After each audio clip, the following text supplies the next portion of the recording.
Today we are going to see how to rename a column in a Postgres table, right?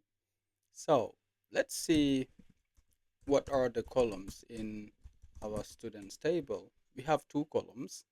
We have the ID column and then we have the name column. So what if we wanted to rename the name column to full name? So how do we do that? Well, it's very simple. This is the syntax. As you can see, we use the alter table keyword followed by the name of the table, and then the rename column keyword followed by the name of the column that we want to rename to, and then the new name that we want to give the column, right? So let's apply this. Fill alter table student and rename column.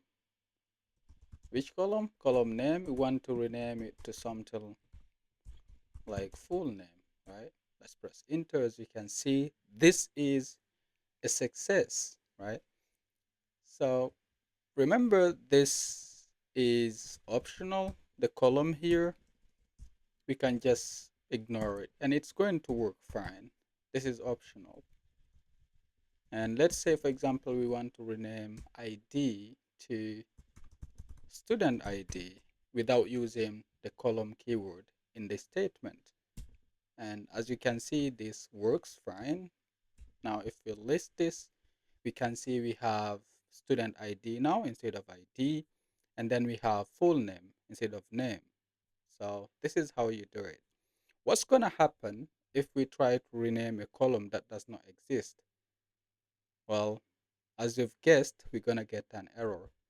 If we run this statement now, because we don't have the column ID, this is going to give us an error, right? Now we have student ID, but we are trying to rename a column that does not exist. So let's press enter. As you can see, it says column ID does not exist, right? So this is how you do it. Let me know if you have any questions in the comment below.